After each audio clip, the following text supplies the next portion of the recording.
সুসংবাদ সুসংবাদ সুসংবাদ বাংলাদেশের সকল আমলিগ ভাই বোনেদের জন্য সুসংবাদ সুসংবাদ। যারা এই পর্যন্ত আমলিগ করেছেন সবার জন্য দোয়া রইল ইসলাম ধর্ম গ্রহণ করার জন্য। কোনো আমলিগ যদি ইসলাম ধর্ম গ্রহণ না করে তাহলে তারা যদি মারা যায় যে কোনো সময় জাহান্নামে চলে যাবে।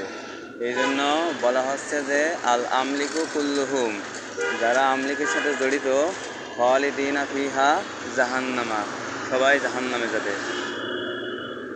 শব্দটা আবারও বলছি, আল আমলিকু কুল্লুহুম খালিদিনা ফিহা জাহান্নামা। এই পর্যন্ত আমাদের বাংলাদেশি যত ভাই বোনেরা আমলিগ করেছেন, আমলিগকে ভালোবেসেছেন, আমলিগের সাথে রয়েছেন এবং আমলিগকে যেভাবে সহযোগিতা করছেন সবাই কাফের। শেখ হাসিনা হলো লেডি ফিরাউন। আমরা হাসিনার নাম থেকে শেখটুক কাটিয়ে দিছি, আমরা রেখেছি হাসিনা মুশরিক। মজিবার মুশরিকের মেয়ের নাম হাসিনা মুশরিক। তাই যারা এই মুশরিকদের সাথে জড়িত সবাই জাহান্নামী। তাই সকল আমলিগ ভাই বোনেরা সবাই আজই ইসলাম ধর্ম গ্রহণ করেন। আপনাদের তো 1 নম্বরে তওবা পড়া লাগবে।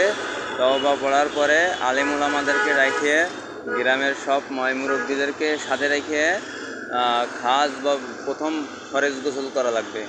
আমলিগের সকল লোকদেরকে ফরজ গোসল করা লাগবে। গড়গড়ায় কুলি করতে হবে, নাকের নরম জায়গা পর্যন্ত পানি পৌঁছাইতে হবে। তারপরে সমস্ত শরীর সাবান ছুটাই দিয়ে ভালো করে ধুয়ে গোসল করে আসিয়ে সমস্ত লোকজনের সামনে তওবা তিল্লা করতে হবে। তওবা করে ইসলাম ধর্ম গ্রহণ করতে হবে। আর ইসলাম ধর্ম গ্রহণ না করলে তারা জাহান্নামে চলে যাবেন। আর আমলিগের সাথে যারা জড়িত সবাই জাহান্নামী। যেমন আল আমলিকু কুল্লুহুম, আমলিগের সাথে যারা জড়িত খালিদিনা ফিহা জাহান্নামা। তাই আমার মুসলিম ভাই বোনেরা, আপনারা না জেনে না বুঝে আমলিগ করছিলেন, তাই সবাই জাহান্নামী। আমলিগ ফিরাউনের জাতি। যেমন মুসা আলাইহিস সালামের বিরুদ্ধে কারুন জিনার অপবাদ দিয়েছিল, তাই কারুন ধ্বংস হয়ে গেছিল। আর আল্লামা মামুনুল হক, তারপর দেলোয়ার সাইদি, যারা আলেমুল আমাদের বিরুদ্ধে যারা জিনার অপবাদ দিয়েছিল, এর সাথে যারা জড়িত ছিল, তারপরে যারা হ্যাঁ না কিছুই বলে নাই, চুপচাপ ছিল বা ওদের সত্য সত্য বলে ভাবছিল, ঘটনাটা সত্য বলে ভাবছিল, তাই সবাই কি ওই জিনার অন্তর্ভুক্ত। তাই সকল আমলিগ জিনাকারী অন্তর্ভুক্ত।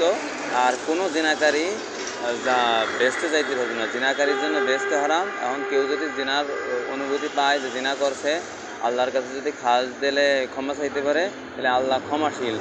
তারপরে সন্দেহ আল্লাহ ক্ষমা করবে কি করবে না সেটাই